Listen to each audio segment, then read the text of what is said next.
Welcome back to the $1 million Tipping Point podcast. On today's show, we have Molly Lopez, and I think she's going to be, really full of information that's going to be a little different. We're going to talk about her business as she grew very rapidly. We're going to talk about mergers and then separations and different information that we've approached before on this podcast. So you're going to want to stick around and take a listen to this wonderful interview. So this podcast is brought to you by Corporate to Contract, the place to go if you have corporate or office experience, you're an online service provider, you want to create a premium offer and get more money to match your corporate salary. If you love the podcast, don't forget to sign up for the Tipping Jar of Wisdom. As a subscriber, you get exclusive content to your inbox, straight to your inbox every Thursday from guests like Molly. So you can connect with me on Instagram at Virtually Kiri or LinkedIn, Kiri Mohan. So Molly, thank you for being on the show and welcome. Thank you so much for having me. I am so excited for this. Molly is a nationally recognized technology-forward digital marketing expert with more than 12 years of experience working in social media, content marketing, paid digital advertising, SEO, and more. Molly is best known for producing You know what? It's okay. I put that word in my bio, and I was editing my bio the other day, and Grammarly actually flagged that word and was like, this isn't a word. Oh, so no. Okay. So it's not me. Yeah. Okay. So it's totally not even on you. I think that I pulled a Shakespeare and made something up there with ingenuitive, which ingenious is probably the correct term, which I should know because I was an English major, but yeah. So it would be ingenious, right? Just like, yes, ingenious. Okay. Yeah. Okay. Molly is best known for producing ingenious omni-channel growth strategies that help startups, middle market companies, and Fortune 1000 start and scale new product or service offerings, expand to new markets, or launch new ventures. So tell us about your business, Sparrow, and really what made you want to start it and what it looks like today. Yeah. So as you can tell from my intro, I've been doing marketing for a long time, and I sort of saw a career path forward for myself to become a CMO at a big company or a brand marketer. It's really fun to work at agencies when you're young and in your 20s, but anyone who's worked in the agency world will tell you that it can be cutthroat, it can be exhausting, the hours are long, the competition is fierce. You're juggling so many different things. So it's a great pressure cooker environment to learn a lot really, really fast. But for a lot of people, it's not sustainable long term. So I actually used to have clients and colleagues ask me hey, would you ever go out on your own and start your own marketing agency? And my answer was always, heck no. It is stressful enough to work at a marketing agency. I cannot even imagine what my life would look like if I ran one. But the universe has kind of a funny way, I think, of bringing about things that we may not plan for ourselves. So be careful what you put out there and say you're never going to do. I the agency that I was working at was a great agency, but I sort of hit a ceiling. I was working really long hours, putting in time. And for me, kind of what I needed to stay motivated in that position was equity. And it was something that at the time, the founder of that agency wasn't really ready to give away. So I just kind of started having this thought process of, if I'm going to work this hard and put so much effort into something, what if I did that for my own company? And that way I could really reap the rewards of that. And at least I wouldn't be working like a crazy person for somebody else. I'd be working like a crazy person for myself. So I kind of had a light bulb moment. And even though it was not what I planned for myself, it started to feel more and more right. And after a couple of months of planning, I went out and started my own agency. So that's kind of the backstory of how I got started. So did you always want to have your own agency, or was it just like freelance? Are you just going to freelance in the beginning? Or were you really like, I'm going to set out and make this a whole bigger, small business, with more people and a bigger structure? Yeah. So I think from day one, I always envisioned it becoming a team, becoming an actual company. I think part of that is just because I'm very extroverted and I don't think that I could just kind of work as a freelancer forever. So I knew that I wanted to build a team around whatever I was doing. And so after I started, I was surprised. My phone kind of started ringing off the hooks just with referrals, people that I had built relationships with over the past 10 years, reaching out and saying, hey, I heard you are starting your own agency. I'd love to work with you on this project, or I have a friend who's starting a new business. And I actually ended up needing to make my first hire by August of 2019, which was about 5 months after I had officially left my previous agency and started. So pretty quickly, I started adding team members, and we've added a couple of team members every year since then. And I think our full team now is 10 people. Wow. Yeah. So I have my notes here. Where is it? 10 team members globally, and have grown nearly 100% year over year since the founding of your company in 2019. So that's really rapid growth, I think, especially, how did you keep up with this constant change in the growing of your team? And it sounds like, did you not have a lot of experience before leading and managing, or did you have people at least on a team when you were working a more office corporate setting? Yeah, that's a great question. So I did have management experience prior, which I am really grateful for going into starting my own company. So at least I wasn't starting from zero with managing other people.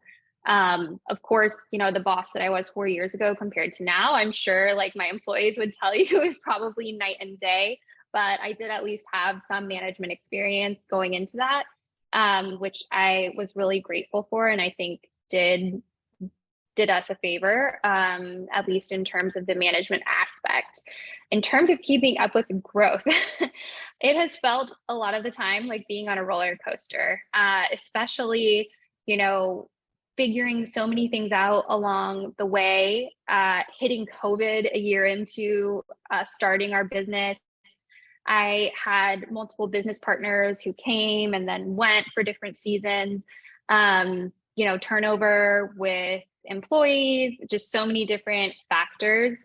Sometimes it can kind of just feel like you're holding on to the roller coaster ride, and it's hard, I think, to get to that point, which is totally a tipping point of where you're not just reacting to everything that's happening in your business, but you're really like taking a proactive approach and guiding the business where you want it to go. So definitely for the first couple of years, I think a lot of times it was just hold on and survive and go wherever it takes us. And now, we're really trying to be more intentional, proactive, and kind of guide the business where we want it to go instead of just, wherever the market and economy and circumstances kind of want to take it.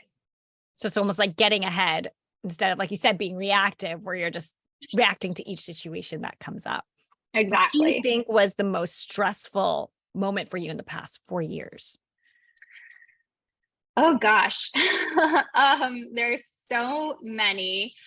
I think we had a client that was very, very behind on invoices.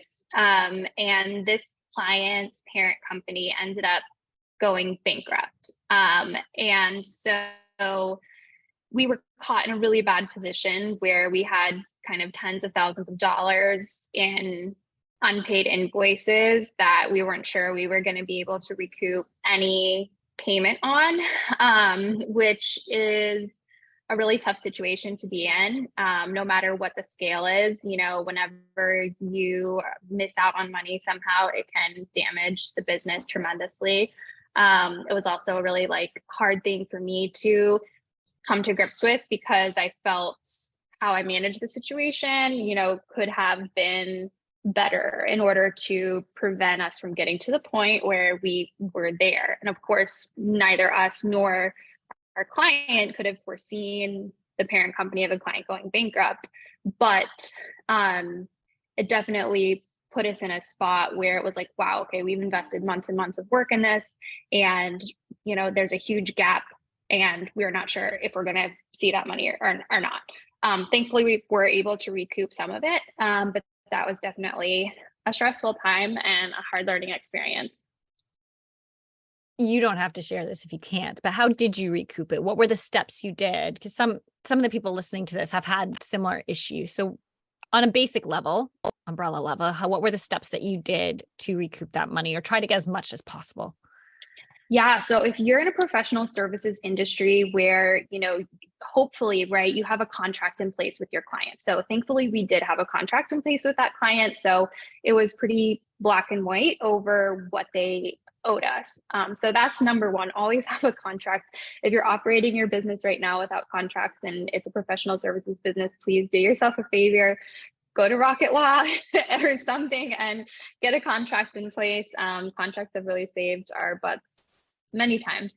And then the other thing is that we have a really good business attorney. So, hopefully you won't need them very often, but it's really good to have somebody in your corner who knows your contract structure, who knows your business model, and who can step in if necessary to kind of take over negotiations, which in this case is what we did. We brought in our attorney to kind of negotiate a settlement based on the overdue invoices amounts and the contracts and so forth. And she really kind of guided us through that process and was a tremendous ally to us in that. So I would say, don't try to do it on your own, especially when it comes to contractual things, financial related things. Kind of know if something is beyond your wheelhouse and don't be afraid to bring in help.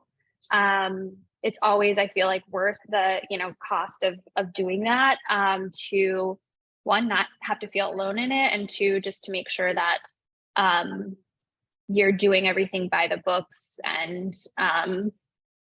the best possible.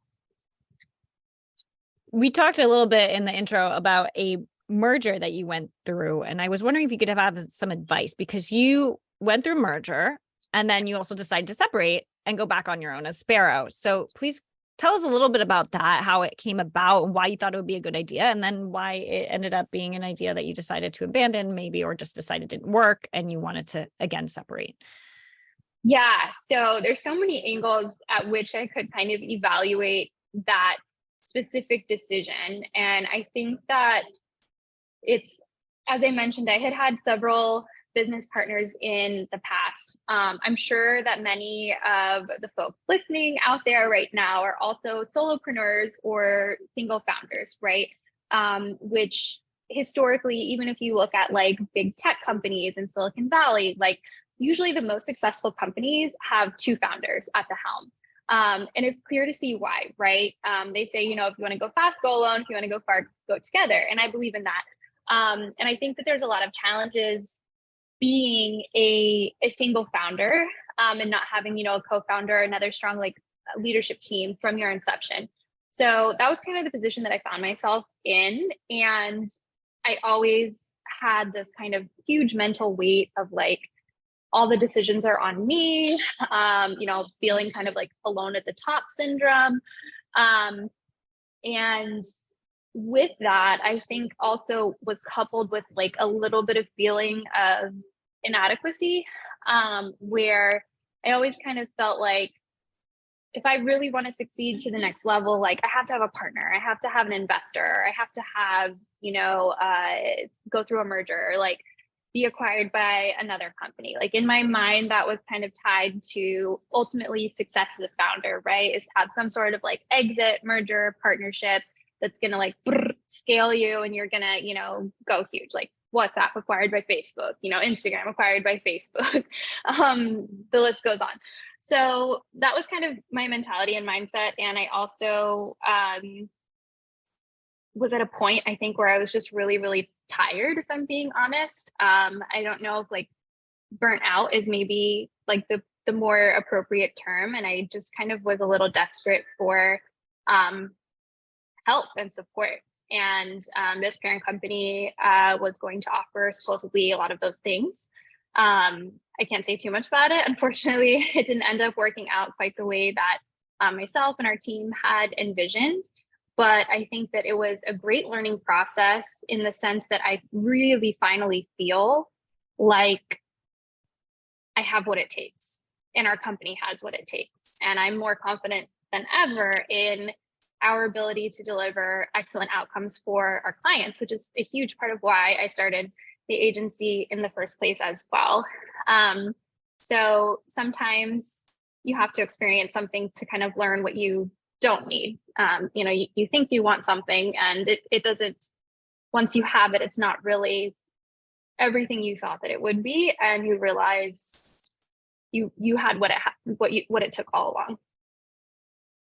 So then what advice do you have for people who maybe have gone through a merger and have felt like that wasn't a good choice for their business? How did you come to that decision and realize it emotionally, and maybe even looking at whatever the business process was going on, maybe numbers, maybe whatever it was that made you, was it culture? I don't know.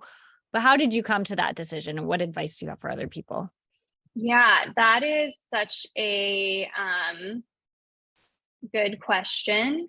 And I would be so interested to talk to anyone who has been through something similar, because it was really hard, emotionally and mentally, and also, on my team, on my business. It was a lot of change to go through that. It was a lot of change to come out of that. And also, it's doesn't feel good to your ego, when you put out this huge announcement that you've gone in one direction, you've made this really big business decision, and people have congratulated you and reached out to you about it, then to shift gears, and all the questions that, you imagine might come up, where people might think about that, of like, oh, well, she clearly made a bad decision, or she didn't know what she was doing. But I think I just reached a point where I realized, and in the end, I have to do what's best for my business, and I have to be loyal to my people and my clients and the company that I've built, even if that's at the cost of my ego. So, kind of, there's a saying, right? Like, don't throw bad money on bad money. And so it was kind of a situation where, okay, we made this decision based on the information we knew at the time. And now the best decision we believe for our company is this. So we're going to keep making that best next decision. And I think that applies to so many things, not just, a huge decision like a merger or an acquisition, but even something as small as like a hire or, a new product offering. Sometimes you try something out, based on the research that you've done, you think this is going to work out, or this is the right candidate, this is the right, next move. And, if it doesn't work out, like, I think the worst thing you can do for your business is die on a hill that you started hiking up just because you're unwilling to backtrack or change gears or change direction. So, yeah. Do you think sometimes too, I was thinking about what you were saying with you put out this announcement, now you have to face maybe people's questions. Do you think sometimes it's a bigger deal in our own heads though, versus because it is a big deal. I'm not downplaying that at all, but sometimes we think oh man, this is so embarrassing, everyone's going to think badly, but it's really just max a day. Sometimes I feel like that people think that way, and then they're just oh, whatever, because it's not their life, but it's our life. So we make this huge deal out of it. Do you feel like that's true, or do you feel like I'm totally off there? Oh, no, I think that you're right on the money. I think that for most founders too, right, we're our own worst critics, and everything in our minds is usually 10 times worse than it really is, for our team or our customers, let alone the general public or people following us on social media. So I think that's absolutely true, and an important perspective to remember. You did talk a little bit about hires that sometimes might not work out. Can you give us a little bit of a hiring advice, and also tell us how has your management and leadership changed over these years? Yeah. So I think the biggest lesson that I've learned over the past 4 years when it comes to hiring is to be patient. For a lot of small businesses, right? You get to a point of critical mass, so to say, when you're ready to make a hire. Typically, right? Big companies have the luxury to be able to anticipate needs and hire people in advance. I'll never forget, I used to work with Royal Caribbean Cruise Lines, was one of my clients at my previous agency. And to one of our marketing meetings, they brought in this new woman who had just joined the marketing team. And they're like, oh, yeah, such and such is here. She's a new member of the team. She doesn't really have an official role yet, but we just really liked her. And she has a lot of potential. And we're going to kind of bring her into the fold and just see how she fits. And I was working at an agency at the time, which is basically, like, it's like a slave ship. Like everybody needs to row and like everyone's like weight like really matters. And I was just like, wow, that must be nice just to hire new people because you like them and just see where they're going to fit in. Small businesses don't have that luxury, right? Like usually when we make a hire, it's because like the team literally cannot keep sustaining whatever amount of pressure you've put on. So then you add that person and you expand. And then, it's kind of this process of adding weight and adding work and then adding a person. And then, you have to do it methodically so that you're still profitable and all those good things. So a lot of times when you're in that position, right, like it's stressful because you're like, my team is stressed. We need someone ASAP. And so there's a couple of times where I feel like I made a hiring decision very quickly because I felt like I really need to get somebody in the door because, my team is stressed and we have these new clients coming on and this is important. And okay, I guess I like this person. They're good enough. Like, let's bring them in. But that has not served me well. So I've definitely had to learn, the best thing that you can do is be patient and really wait for the right person. And even if it takes you an extra month, an extra 2 months to find that person that is perfect for the role, it's much better to lose that, time making the hire than to lose it on the back end when you are going to have to make the fire of the person that's not exactly the right fit. So that is what I would say is my biggest advice to small business owners. And how do you think your leadership and management has changed over the years? This would probably be a better question for my team. I would say that hopefully it has improved. I think that I really try to view myself in the business as a co-worker and a coach and a supporter. So more and more I'm finding, the best thing that I can do for my team sometimes is just to, get the hell out of the way and let them do their thing. So like learning, like, how to support the team in the ways that they need and how to not overstep in the ways that they don't need has been a challenge, but something that I think I'm learning and getting into a better rhythm with. I saw something. Let me see if I put it down. I thought it was really interesting. Yeah, family includes not only our team, but their family as well. We support our team members and their family however we can, emotionally, physically, or financially. Can you give examples of that? Yeah. So a lot of workplaces and the ones that I came from actually, and I think that this has been really popular. I think it's kind of dying down as people are coming wise to it. And I would say the past couple of years, but right, like so many agencies, tech companies, startups, they really want you to buy into this idea of like, the company is your family and like, we're a family here. Welcome to the family. And the agencies I worked at previously were very much like that. And it was almost like very incestuous, right? Like everybody dated each other. Like we all hung out after work. We hung out at work. We were at work so late all the time. We were always drinking together and doing things together.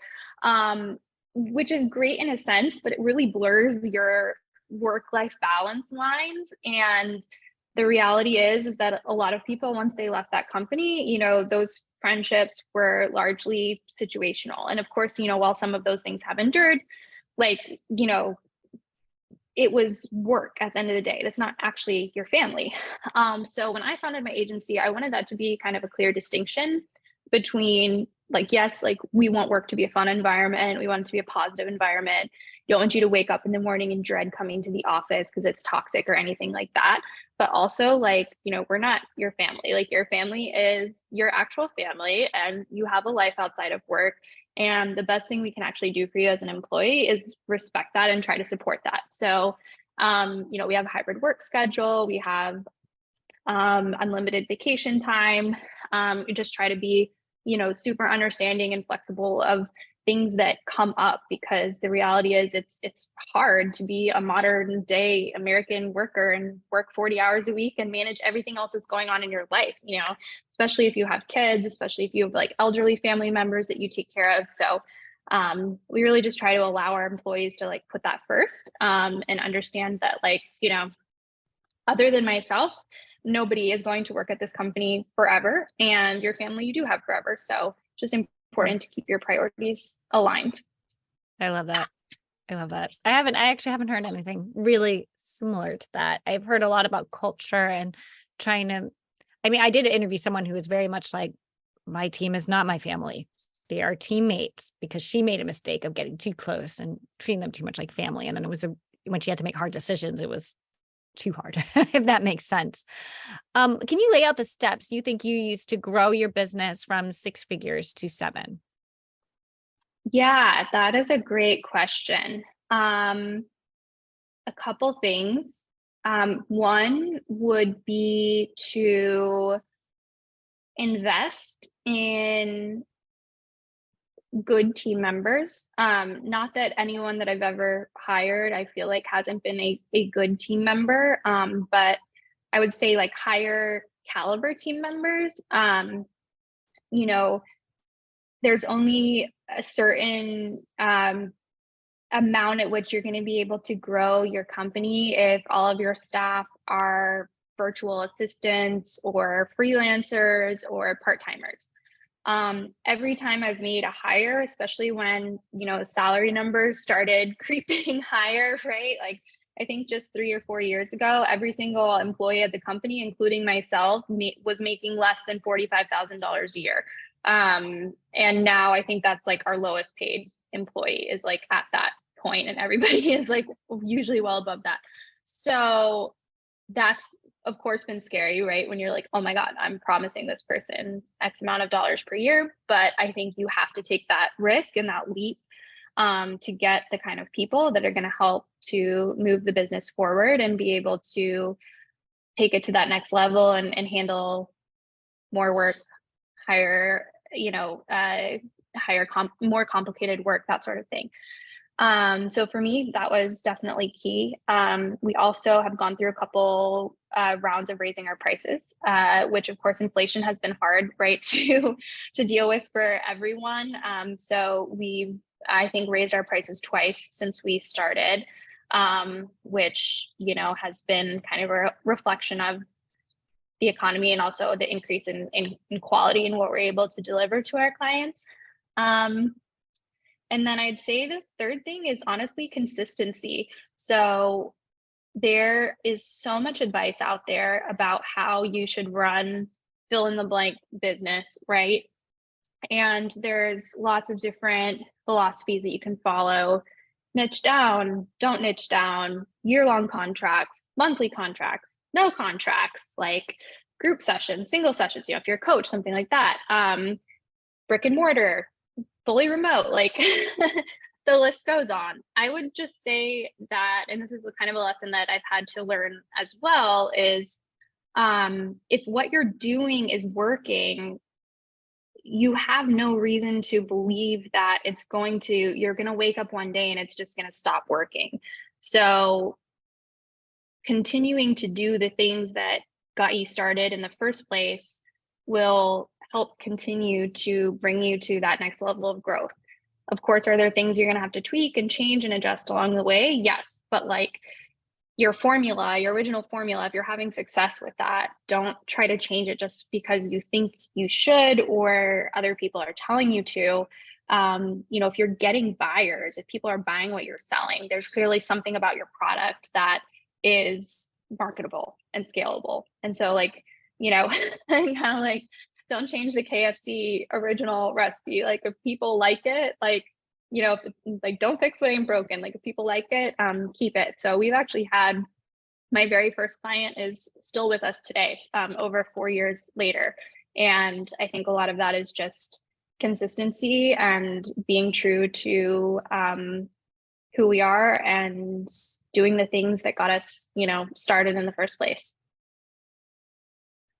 Consistency. I've heard that a lot, but actually more in terms of like your actual marketing.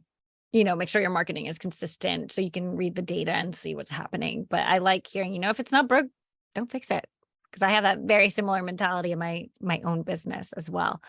So talk to us a little bit about how your mindset changed, because you briefly touched on this earlier with the merger, but how has your mindset changed, do you think, from when you in 2019 decided I'm going to go out on my own, I'm going to create my own agency, to where you are today? Yeah, I mean, I think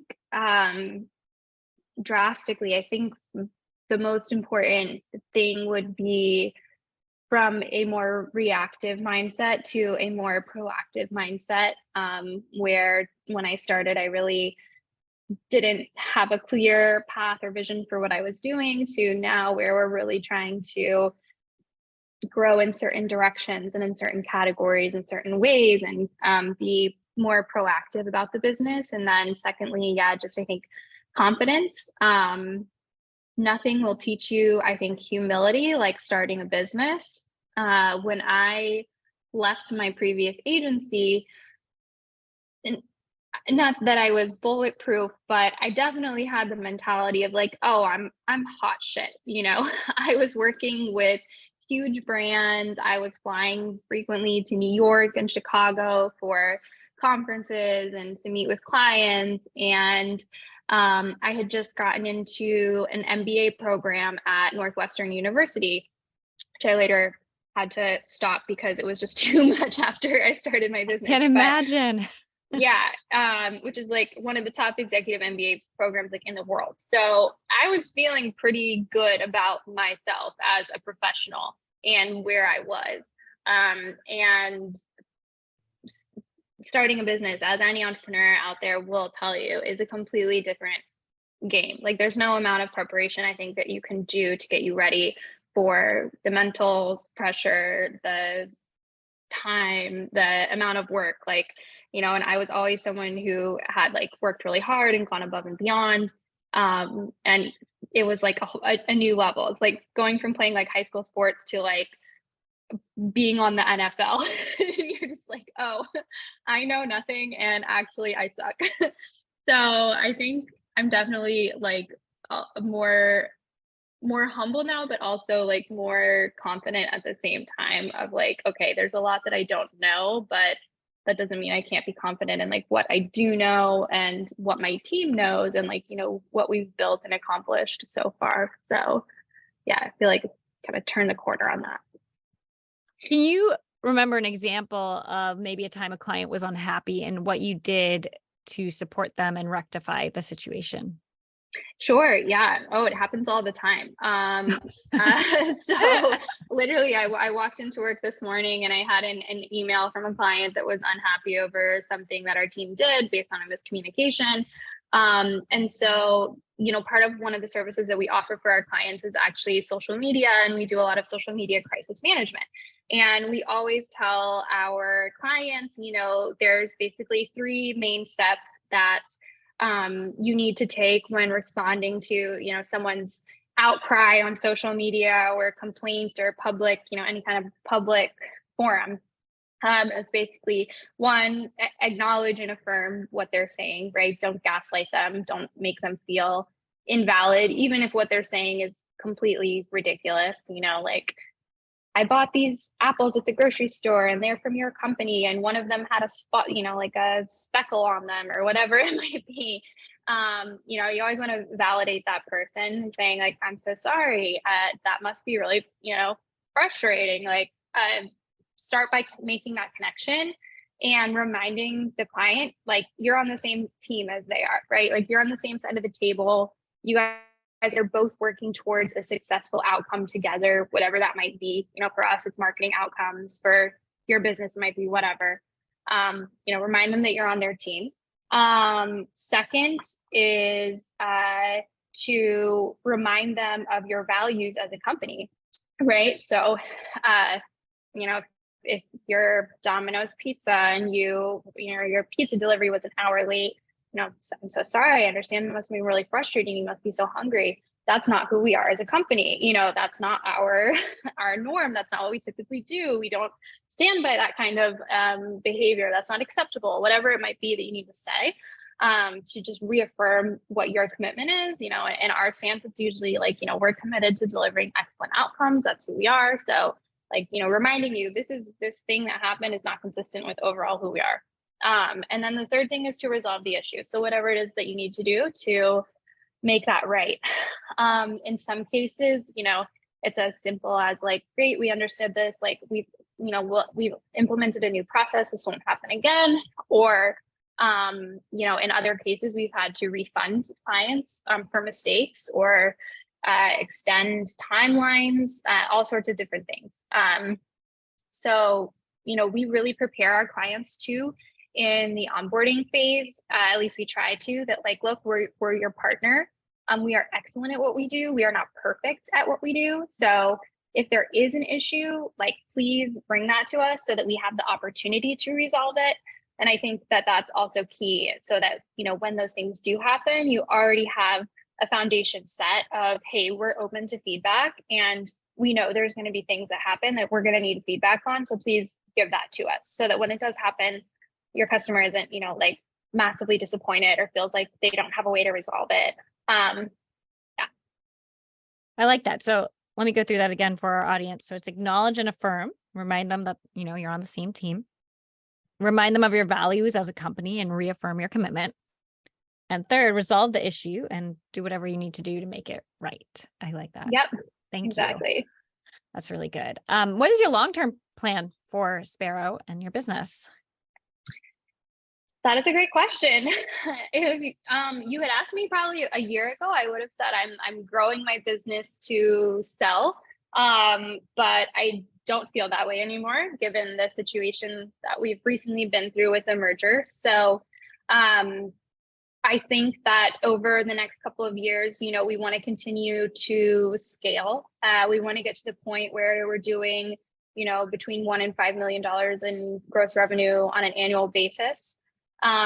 Ultimately, and if the conditions were right, we'd love to potentially open up another office somewhere in Florida. I do think, despite the fact that everything is remote these days, having in-person touch points with clients is really important, and building relationships and networking still happens at a hyper local level. And so that's always been kind of a part of my vision as well, to potentially bring Sparrow to other cities. So yeah, we'll see. But I mostly just focus on fulfilling the mission of the company, and then good things will follow after that. That sounds very relaxing after your past few years of like massive growth and mergers and whatnot. It's just like, let's just focus on one thing right now. And I love that. So what advice do you have for other women as they grow their business or want to hit that 7-figure point, $1 million tipping point? And why do you think some women hit roadblocks or don't make it there? That's a great question. It's really hard to speak in a generalization, because I think every single person's situation is so unique. I think if that is a goal that you've set out for yourself, then you absolutely have the power to reach it, and you're going to get there. And if not, you know, there's no harm, shame, guilt. I feel like a lot of people are scared sometimes to change directions, or once you've gone out on your own and you are an entrepreneur, if you find out it's not for you, or that specific company that you created is not for you, or maybe it's just not for you in that season of your life, I don't think that there's any downside at all to going back to, or to the first time to corporate America, or taking time off, or, you know, doing something else, like pursuing another passion. So I also think that like monetary goals are exciting and motivating on a certain level, but also you have to be really comfortable with your own version of success, right? Like, what does success look like for you? And there is a coach, a business mentor that I met in the past year. His name's Jose Bolaños, and he's amazing. He talks a lot about the concept of an infinite purpose, right? So it's great to have milestones and goals that you're working towards, but even better is if you can kind of orient your life around an infinite purpose, which can be fulfilled every single day. So your infinite purpose might just be to do my best, or it might be to be present for my friends and family, or to make an impact on, people who are in need of help, like whatever that might be for you. And to have something that's not tied to a specific milestone or a stick, right? Where you can still feel at the end of the day when you put your head on your pillow, whether you reach that number or not, did I fulfill my infinite purpose? Did I do today what I want to do as a human being on this earth? And I think that's way more important than any numeric milestone. But if you are trying to get to $1 million, I would just say you can do it. It's you can do it.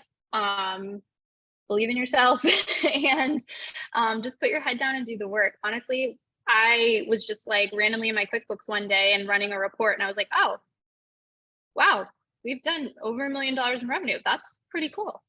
And then I was like, yeah, and got right back to my work and went about my day. So I think that, like, if you focus on doing the work, focus on doing the thing that you're good at, serving the world with whatever your gifting is, that success, money, milestones, all of those things kind of will follow in that wake.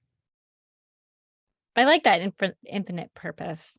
I haven't really heard that before. And it's like you're saying it's not tied to a goal or endpoint, really. It's more like you said, am I going to be whatever you want that to be? Am I going to be present for my family or present for my friends? That's what you're saying, right? It's more exactly. Yeah. Right. It's something that you are in total control of every single day. So no matter what circumstances you hit, no matter what life throws at you, did I wake up and was I this person that I believe I'm supposed to be today? And it's something that you can always do and always commit to. What hurdles have you specifically faced in growing and running your business as a woman? So I love this question. I know that there's kind of two camps when it comes to like being a woman in business, and actually, I've started to see more and more people talking about like, don't call me a boss babe, or don't call me a female yes, I've this seen that or too. female that. Yeah. And I get that sentiment, right? Like, we don't just want to be like lumped into this like pink Instagram aesthetic boss babe category. But at the same time, being a female in today's day and age is still a massive hurdle. I mean, less than 10% of Fortune 500 CEOs are women. I think something like 60 to 70% of the US GDP goes to men and not to women. So financially, and in terms of just the power structure in government, in corporations, we are still very disadvantaged. That's just the facts. That's not an opinion. It's the year of our Lord 2023, and we have not had a female president ever. So like, you have to consider that. Now I think it's different to make excuses, right? Which I think is what a lot of people are trying to like avoid. And they don't necessarily want special treatment because they're a woman. But I do think that it's important to be realistic about the landscape that we're operating in as women. For instance, just think about this, right? Like, I cannot tell you how many business conversations that I've had with female friends, colleagues, mentors, etc., at happy hour, over drinks, in social settings, at networking events.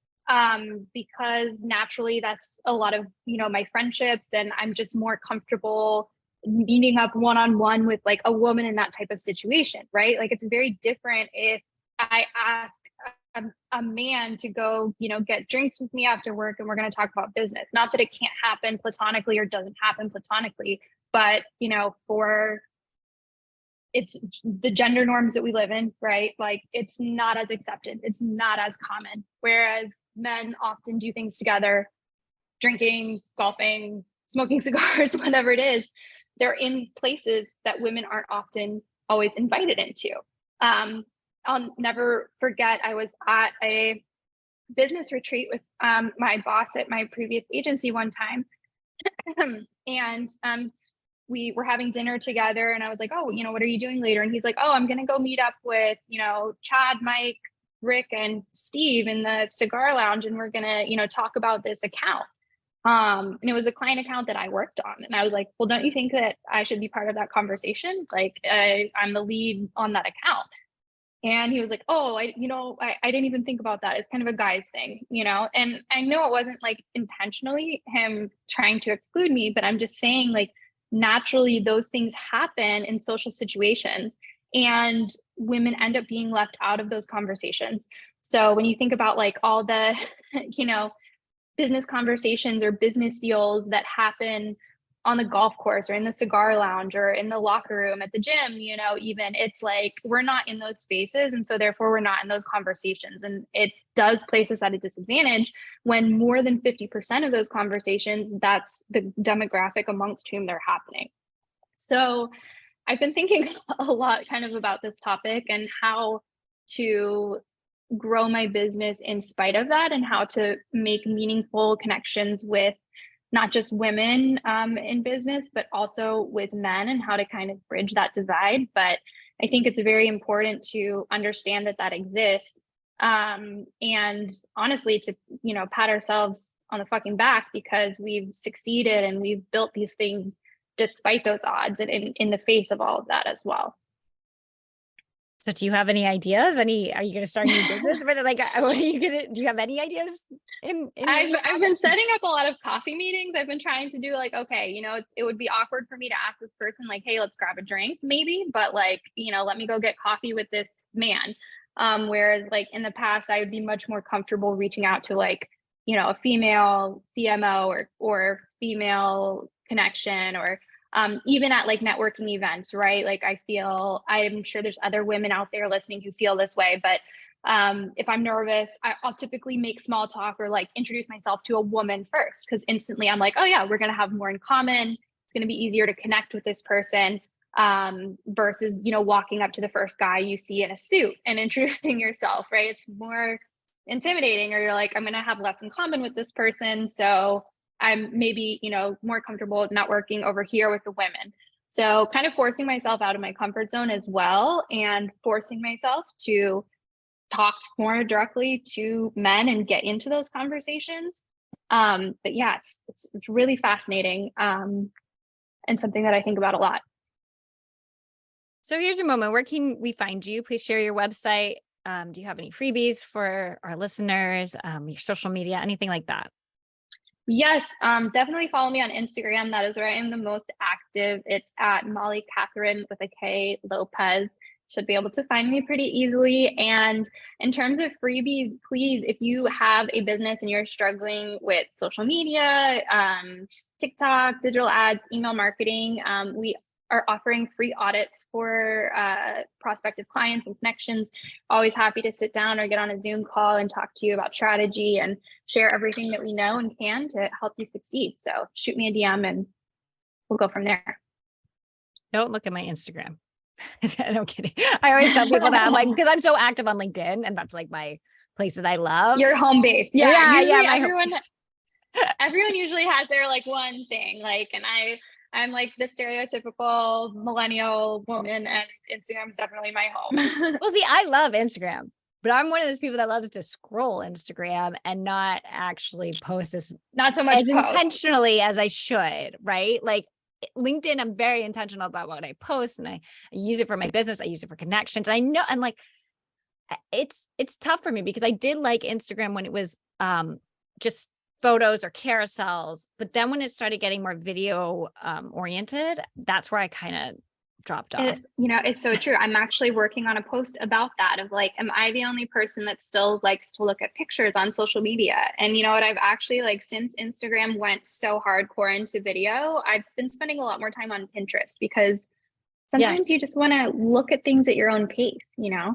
I fell in love with Instagram when it was like like very text-based with one photo, because that's what I like. And I think that's why I'm so much more on LinkedIn, because I like still having like one photo and a lot of text. That's just my personality. Exactly. It makes me older because everyone's into videos now. But you know, the Kardashians released something saying that like what happened to, which I don't remember which Kardashian it was, but they said, what happened to just having a picture, or like, why can't, because they built their business on Instagram off of having like a picture of their butt or whatever, them in a mirror, Exactly. whatever it was. Yeah. So they Yeah. were kind of upset that it was all going to Reels because they don't really want to do Reels. So Right. Kardashians Yeah. are trying to get it back to one picture. I know they have a lot of influence. So hopefully, Adam Mosseri, if you're out there listening, the people want pictures back.